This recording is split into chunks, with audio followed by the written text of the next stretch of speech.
Hoje nós teremos uma substituição, que o orador que estava, o palestrante, melhor dizendo, que estava programado para vir hoje, por algum impedimento não pôde, né? Então será substituído pelo nosso irmão André Reis, que é trabalhador da nossa casa, também é o nosso presidente atual. E queremos ouvir o irmão sobre o tema ambientes espirituais e sintonia moral. Deixamos o microfone à sua disposição. Obrigado, muito obrigado.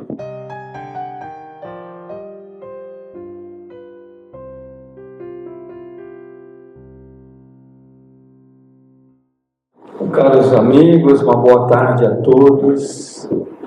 Queremos agradecer a presença de todos encarnados e desencarnados e que possamos receber, então, as bênçãos da espiritualidade superior, que conforme nos prometeu o Cristo, onde estivesse dois ou mais reunidos em seu nome, Ele estaria presente.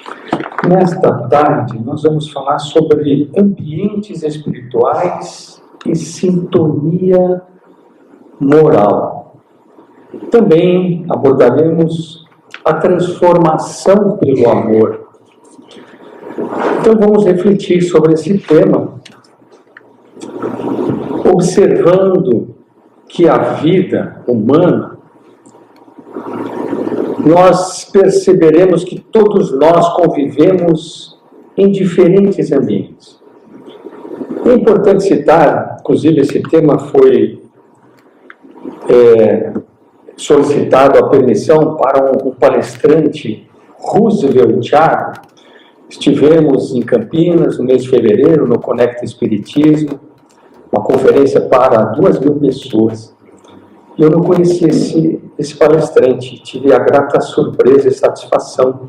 Ele foi a última palestra dessa conferência.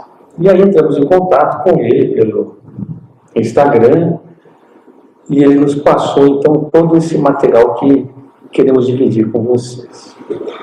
Então, voltando, observando a nossa vida, nós perceberemos que nós convivemos em diferentes ambientes. O lar, o trabalho, falávamos agora há pouco no estudo, né? As instituições, os clubes, as igrejas, os templos, as casas espíritas, os grupos humanos em geral.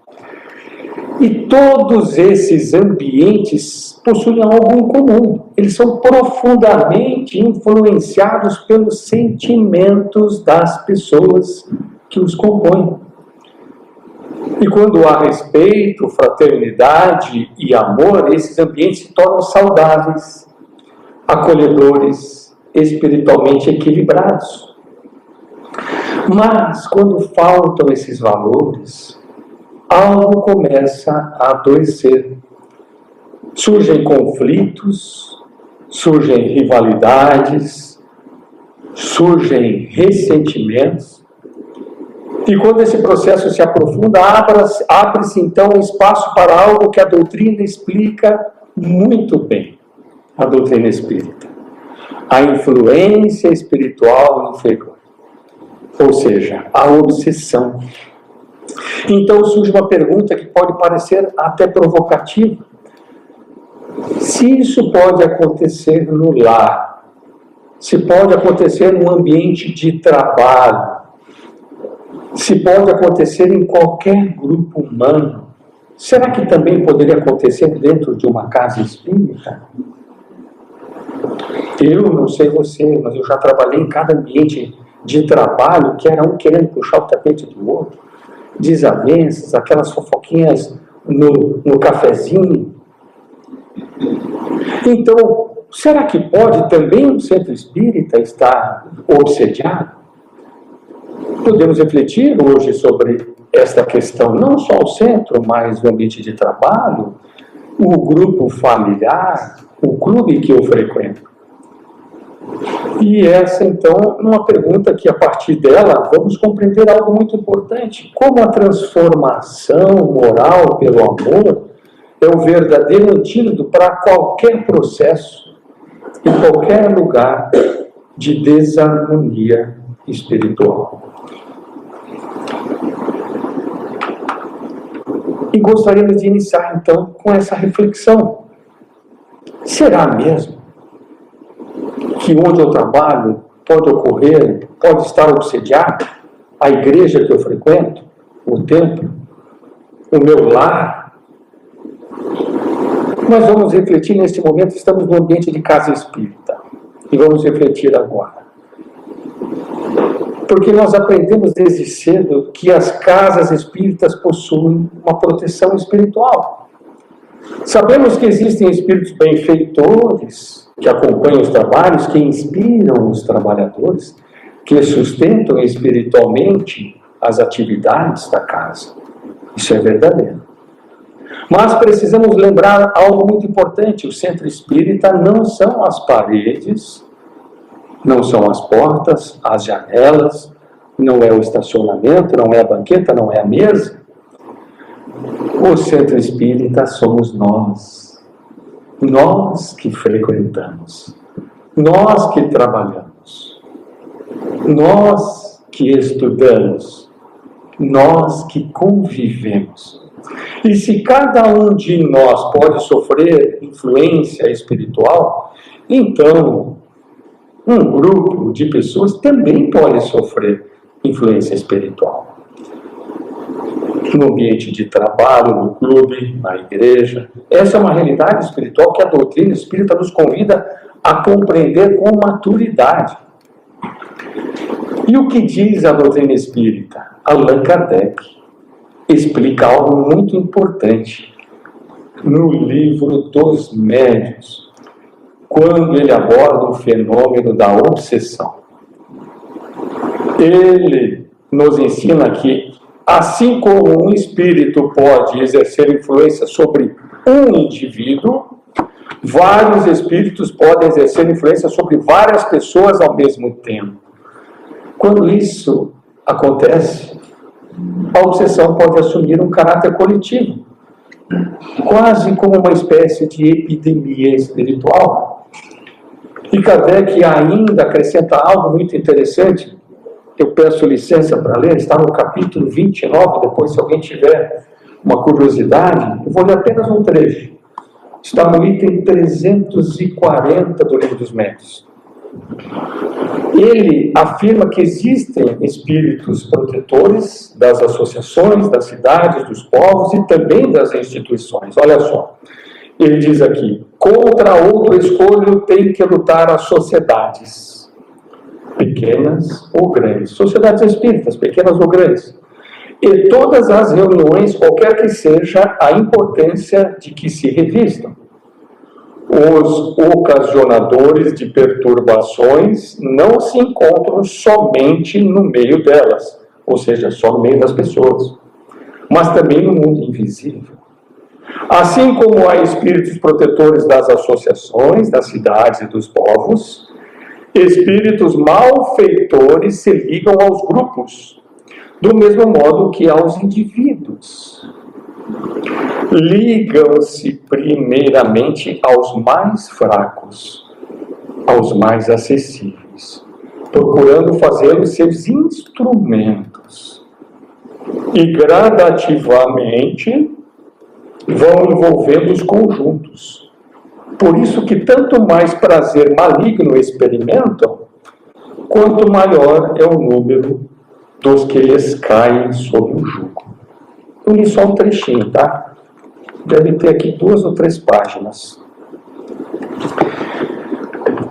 Então, surge uma pergunta muito importante. Se existem espíritos protetores, também perturbadores, quem vence essa disputa? Quem prevalece? Os espíritos superiores ou os inferiores? A resposta não está nos espíritos. Querida, tive o prazer de rever uma grande amiga aqui que encontrávamos sempre no Oswaldo Melo, né? Muito obrigado pela sua presença. E a resposta, ela já respondeu. Ela fez assim, ó: está em nós. Nossa sintonia espiritual. E com quem você está sintonizando? Quais são os teus pensamentos? Você está vibrando fofoca, fuxico, em desacordo às vezes com um colega de trabalho, com um colega da casa espírita, com um parente, ao invés de chamar ele para uma conversa esclarecedora e mediadora, ou fica falando dele para os outros?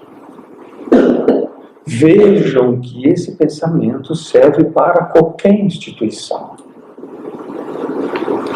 Os espíritos superiores respeitam profundamente o livre-arbítrio humano.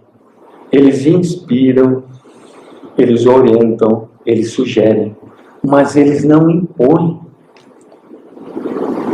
Por isso que quem define a atmosfera espiritual de um grupo são as próprias pessoas que fazem parte dele. Se existe fraternidade entre os trabalhadores, se existe respeito, humildade, desejo sincero de servir, então os espíritos superiores encontram um campo favorável para trabalhar. Mas se predominam sentimentos como rivalidade, orgulho, ressentimento, crítica constante, cria-se uma sintonia espiritualmente diferente. E nessa sintonia, os espíritos perturbadores encontram facilidade para se aproximar. E começa, então, a obsessão coletiva. Os espíritos perturbadores raramente atacam um grupo inteiro de uma vez.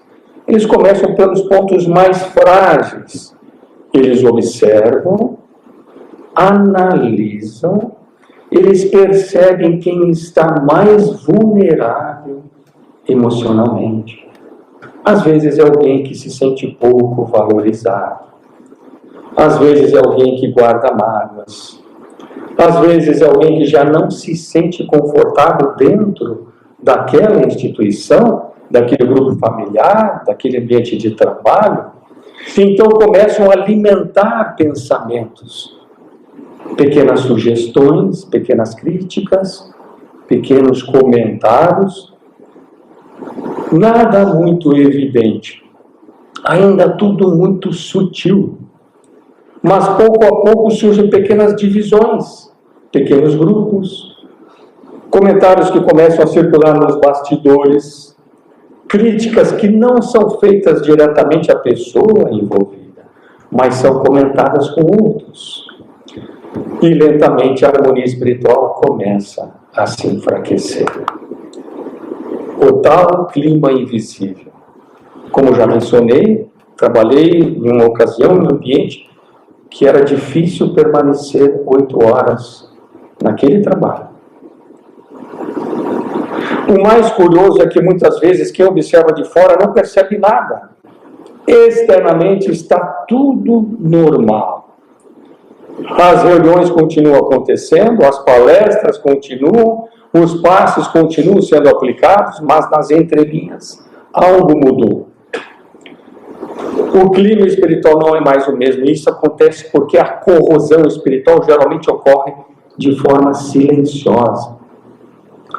Ela aparece assim nas frases irônicas, nas críticas veladas, nas pequenas disputas de vaidade. E quando alguém comete um erro, que é algo absolutamente natural em um mundo de provas e expiações, não é mesmo? Imediatamente surgem comentários que ampliam aquele erro.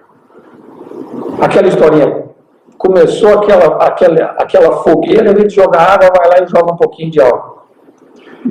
Ao invés de acolher, ao invés de ajudar, ao invés de compreender, começa-se a apontar. E assim se instala lentamente um processo de desarmonia espiritual. E daí ocorre então o contágio espiritual. Allan Kardec explica que quando não existe resistência moral, esse processo pode se espalhar. Já frequentei festas de casamento, aniversários de família, que os primeiros que chegavam iam tudo para um cantinho assim, e começavam, aquele tiozão que bebe e dá vexame, daqui a pouco vai chegar. O sobrinho maluco que anda 180 com o carro, deu pega total. Então, já começa a formar aquela sintonia. Seja no ambiente de trabalho, numa casa espírita, numa igreja católica, num grupo familiar. Então, Allan Kardec explica que quando não existe resistência moral, começa esse processo. Começa com 1, com 2, com 3. E pouco a pouco o ambiente espiritual da instituição se transforma. As atividades continuam, mas a alegria desaparece. A fraternidade diminui. O entusiasmo se enfraquece. Olha que eu viajo muito a trabalho pelo Rio Grande do Sul e toda cidade que eu vou, eu procuro uma casa espírita. Eu já entrei em muita casa espírita que eu achei que eu estava entrando no cemitério. Não tinha mais entusiasmo. E os trabalhos então começam a perder a força espiritual. E a virada dessa reflexão? E é exatamente nesse ponto que o Evangelho nos apresenta um caminho extraordinário. Jesus não veio apenas explicar os problemas do mundo, ele veio nos ensinar como transformar o mundo. E essa transformação não começa nas estruturas externas. Ela começa aonde, gente? Dentro do coração humano. E essa transformação tem um nome muito simples. Eu vou dar uma dica. Começa com A e termina com R. Vamos ver quem é que adivinha. Amor. Amor. Amor. Nós precisamos então buscar virtudes que curam. Quando começamos a refletir sobre os desafios espirituais da convivência humana, surge uma pergunta muito importante. Se existem sentimentos que adoecem a alma, será que também, gente, existem virtudes capazes de curar a alma? Sim ou não? Sim. Existem virtudes que possuem um profundo poder de cura espiritual. E quando falamos em cura, muitas vezes nós pensamos imediatamente em medicamentos, né, Adriano? Tratamentos médicos, consultas, terapias. Pensamos em algo externo que venha resolver os problemas que estamos enfrentando. Mas existe um tipo de cura muito mais profundo. É a cura que acontece dentro da alma. É a cura que acontece quando a consciência nossa se transforma, daquele clique. E essa cura começa quando aprendemos a desenvolver determinadas virtudes. Entre essas virtudes, 2 se destacam de forma muito especial: o perdão e a caridade. Vamos falar um pouquinho sobre o poder transformador do perdão. É uma das forças mais libertadoras da vida espiritual. Porque quando alguém nos fere, quando alguém nos decepciona, quando alguém nos magoa profundamente, algo acontece dentro de nós. O que acontece? Guardamos às vezes ressentimentos, mágoas, revolta. E muitas vezes passamos anos carregando esses sentimentos. Mas precisamos compreender uma coisa muito importante. Quando guardamos ressentimento, quem sofre primeiro somos nós mesmos. Está aí a medicina comprovando. Mágoa, ressentimento adoece. Muitos cânceres vêm da mágoa do ressentimento. É como assim segurar. A minha esposa, eu gosto que eu dou exemplo, depois ela me dá bronca se eu não dou exemplo. Se ela estiver me assistindo em casa. É como segurar um carvão em brasa, esperando o momento de jogá-lo em alguém. Estou magoado, estou segurando aquele carvão. Quem se queima primeiro é quem está segurando o carvão. E o perdão não significa concordar com o erro. O perdão não significa dizer que o outro estava certo. Significa ele libertar o próprio coração da prisão do ressentimento. Quando perdoamos, não estamos apenas libertando o outro, nós estamos libertando a nós mesmos. E essa libertação produz uma profunda sensação de paz interior. Vida que segue. Perdoe. E vamos falar um pouquinho sobre o poder transformador, então, da caridade, como remédio da alma. É outra virtude profundamente curadora, mas muitas vezes temos uma compreensão muito limitada do que significa caridade. Quando ouvimos essa palavra, pensamos imediatamente em ajuda material, em doações, em assistência financeira. Isso também é caridade, mas a caridade vai muito além disso.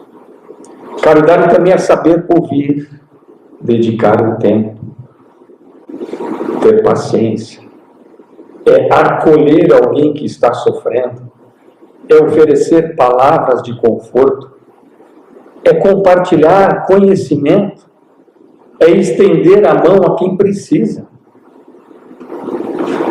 E quando praticamos a caridade, combatemos um dos maiores males espirituais da humanidade, que é o egoísmo. O egoísmo é um dos principais fatores de adoecimento espiritual. Porque quando nos fechamos apenas na nossa concha, em nossas próprias dores, as nossas mágoas, a nossa visão da vida se torna limitada. Mas quando começamos a olhar para o sofrimento do outro, algo extraordinário acontece. Nosso irmão Mica, há pouco tempo, foi visitar uma família que estava vindo de 3 crianças vindo de Porto Alegre, num sofrimento tremendo. Uma criancinha que, para ter ideia, tinha berne, não sei quantos bernes na cabeça. Imagina. Isso é sofrimento. Então, quando começamos a olhar para o sofrimento do outro, algo extraordinário acontece. A nossa própria dor começa a diminuir.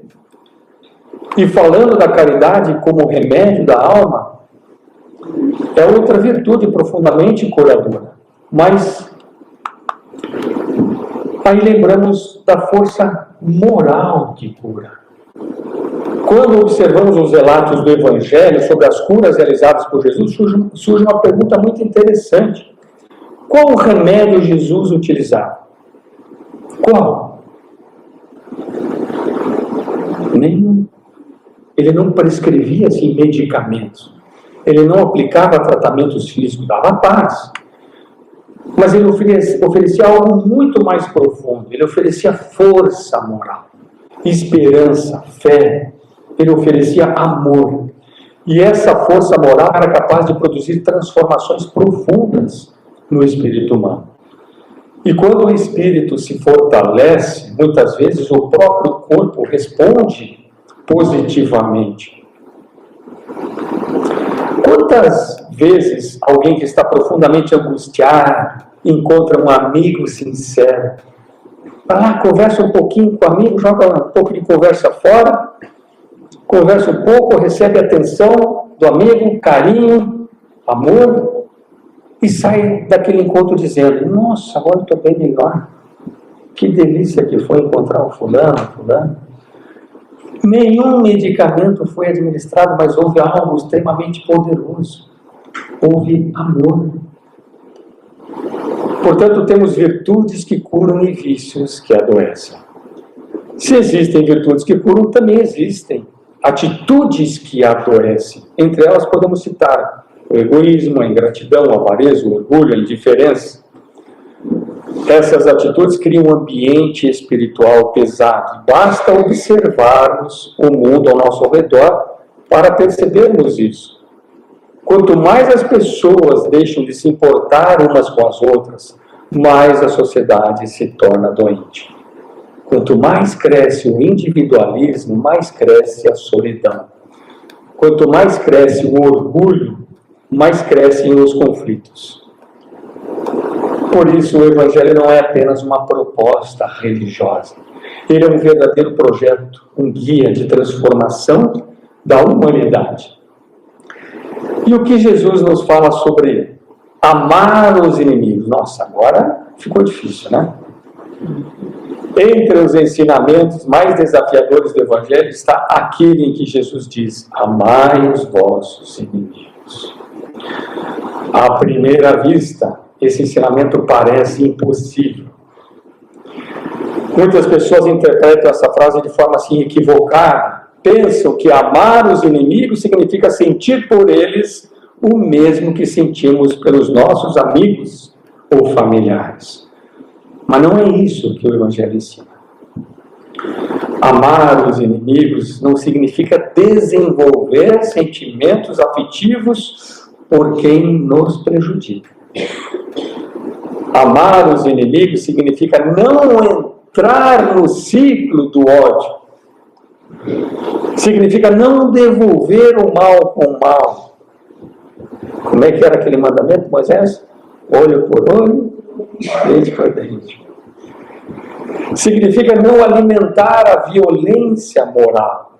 Se alguém nos engana, podemos escolher não enganar de volta.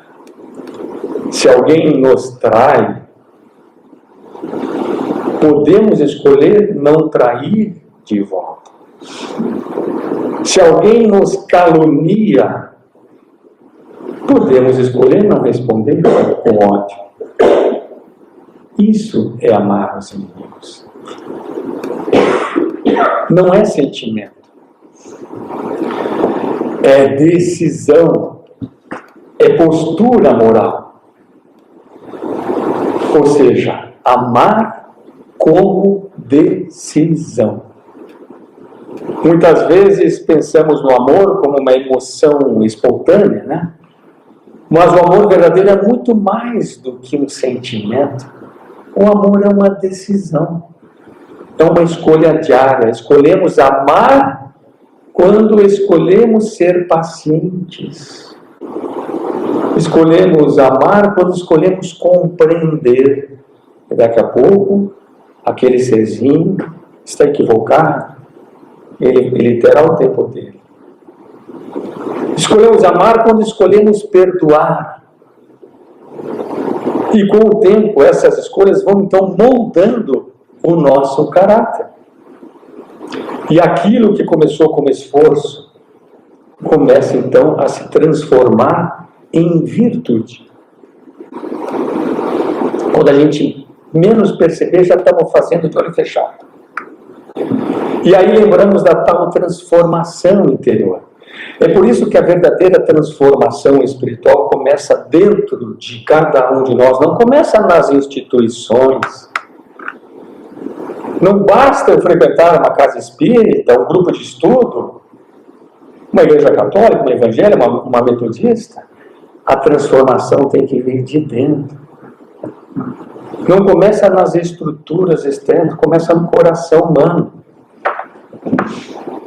Olha que muitos de nós já conhecemos muitas pessoas, 30 anos de conhecimento do catolicismo, do espiritismo, mas no fundo muitas pessoas não conseguem ainda realizar a sua transformação. E quando uma pessoa decide transformar os seus pensamentos, as suas atitudes, as suas escolhas, algo começa a mudar ao seu redor. Porque o mundo é profundamente influenciado pelas vibrações morais das pessoas. Quando alguém decide viver com mais amor, com mais respeito, mais compreensão, ela cria ao seu redor um campo espiritual diferente. E esse campo espiritual começa a influenciar outras pessoas. Você chega perto da pessoa e fala: meu Deus, mas de onde veio esse ser? Que sentimento bom, que alegria de estar junto dele, dela.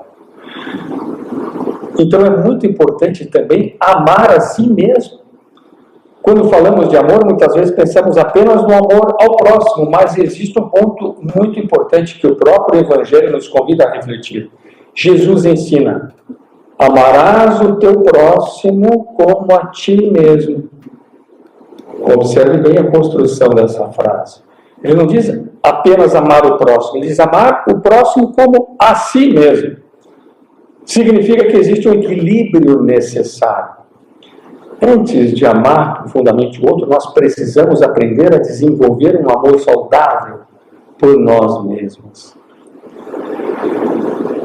E isso nos remete quando estamos viajando de avião, né, que antes de decolar, a aeromoça fala: em caso de despressurização, máscaras de oxigênio cairão sobre suas cabeças.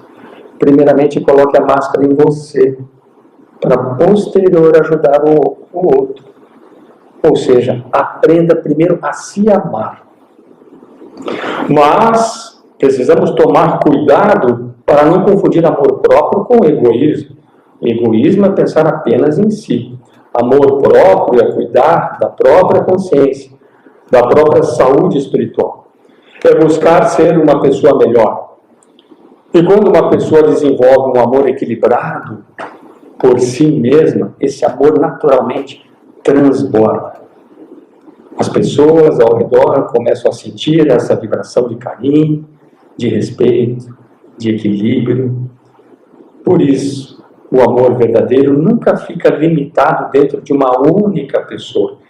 Ele sempre se expande. Podemos pensar, talvez, em uma escala do amor. O desenvolvimento do amor acontece de forma gradual. Primeiro aprendemos a cuidar de nós mesmos.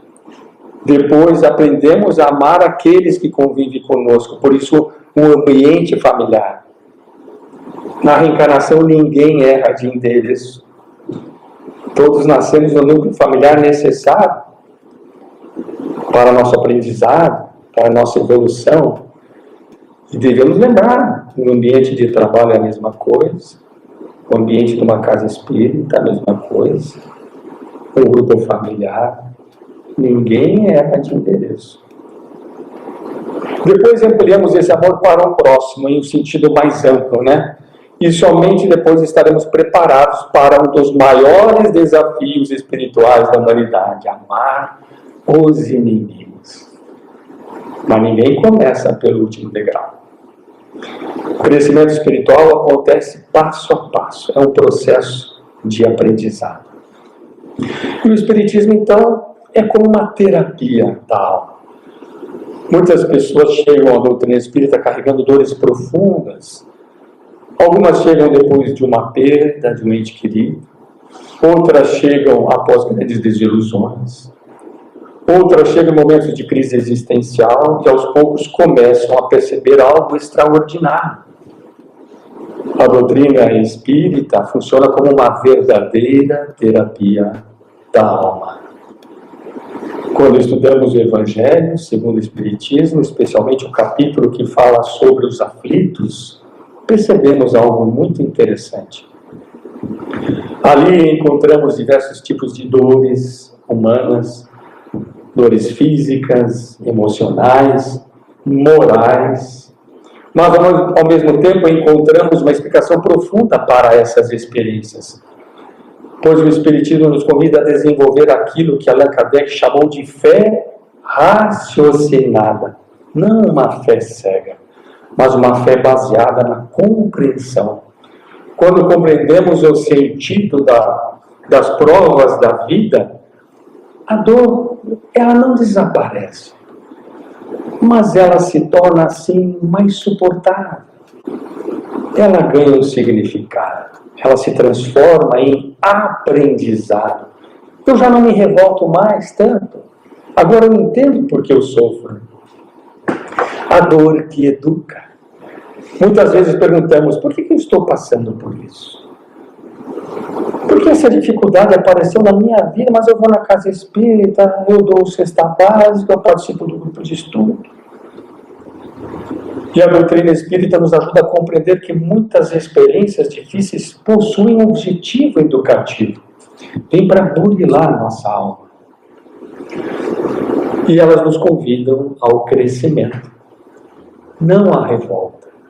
Nos convidam à reflexão, nos convidam à transformação. Portanto, irmãos, a dor não é um castigo. Deus não castiga. A dor muitas vezes é uma oportunidade de evolução. E E qual seria a grande caridade para com a doutrina? O benfeitor espiritual Emmanuel, no livro Estude Viva, apresenta uma reflexão muito interessante. Ele afirma que uma das maiores caridades que nós podemos fazer com a doutrina espírita é divulgar. Mas divulgar a doutrina não significa apenas falar sobre ela. Sai com o livrinho dos médios na mão, depois eu pego aqui outro. Esse é o reserva. O bom está lá no hospital. Então não adianta eu sair com o livrinho debaixo do braço e ficar lendo para todo mundo. Divulgar a doutrina significa viver de acordo com os seus princípios. Porque a maior propaganda do Espiritismo não é o discurso, mas é o exemplo. Falamos agora no grupo de estudo, né? É o exemplo. Francisco de Assis disse aos seus discípulos: saiam e preguem o Evangelho. Se necessário for, utilizem palavras. Olha que lindo isso. Ou seja, é o exemplo. E quando alguém observa uma pessoa que vive com serenidade, com respeito, com equilíbrio moral, naturalmente surge uma pergunta: de onde vem essa forma de viver? E muitas vezes é nesse momento que a pessoa então descobre a mensagem transformadora da doutrina espírita, através do exemplo. Por isso se faz necessária a transformação pessoal. Mas existe um ponto muito importante nesse processo. Ninguém consegue tocar profundamente o coração dos outros se o próprio coração ainda não foi tocado. E por isso a transformação precisa começar de dentro de cada um de nós. Allan Kardec apresenta um ensinamento extraordinário quando pergunta: como reconhece-se o verdadeiro espírita? E a resposta é muito profunda. O verdadeiro espírita se reconhece pelo esforço que faz para domar suas más inclinações. Mas é claro, somos todos espíritos imperfeitos, ainda vivemos no mundo de provas e expiações. Quem de nós que não comete às vezes desvios, não é mesmo? E observe que Kardec não diz que o verdadeiro espírito é aquele que já é perfeito, ele diz que é aquele que se transforma, é aquele que luta, é aquele que tenta melhorar. E a causa espírita? É um outro ponto muito importante para refletirmos dentro do movimento espírita. É compreender que a causa espírita é maior do que qualquer instituição, é maior do que qualquer grupo de estudo, é maior do que qualquer orgulho ferido querendo ter razão. Às vezes nos apegamos muito a estruturas externas, ao prédio, aos móveis, à salinha, à toalhinha, à florzinha, à organização, ao estacionamento. A casa espírita, ela específica também nós nos apegamos, à casa que frequentamos. Mas a causa espírita é muito maior. Os centros espíritas, eles são instrumentos. A causa espírita é o trabalho do Cristo na Terra. Servir ao Espiritismo é servir a mensagem de Jesus. Para com todos, sem exceção. Ah, mas eu não vou com a cara daquele fulano. Poxa, você não quer servir ao Cristo? Ficou na dúvida? Faça a reflexão. Como Jesus faria? Então não é separar, mas é incluir. Para isso, importante o estudo das obras básicas. E a verdadeira transformação? No final das contas, toda a mensagem do Evangelho, toda a proposta da doutrina espírita converge para um único ponto: a transformação moral do ser humano. Não basta conhecer, não basta estudar. É preciso transformar. E essa transformação começa dentro de cada um de nós. Caminhando para o encerramento, meus irmãos, o amor é a maior força transformadora do universo. Quem ama, governa a própria vida. Quem ama, transforma ambientes. Quem ama, cura relações. Mas o Evangelho nos ensina algo muito importante. O amor não pode depender da atitude dos outros. Nós não devemos amar porque nos amam. Devemos amar porque escolhemos amar. Lembram? É uma decisão. Enquanto esperamos que o outro mude primeiro, continuaremos presos no mesmo ciclo de sofrimento. Não importa se eu estudei 10, 20, 30 anos. Precisamos aprender a amar. Mas quando decidimos amar, independente das circunstâncias, algo extraordinário acontece. Nossa própria vida começa a se transformar. E pouco a pouco, começamos a transformar também o mundo ao nosso redor. Porque toda transformação espiritual verdadeira começa da mesma forma. Começa dentro do coração humano. Começa quando alguém toma uma decisão silenciosa. A decisão de, vou dar uma dica, começa com A, termina com R. Amar. Muito obrigado a todos pela oportunidade desta tarde. Que Jesus nos acompanhe por toda essa semana. Muita paz.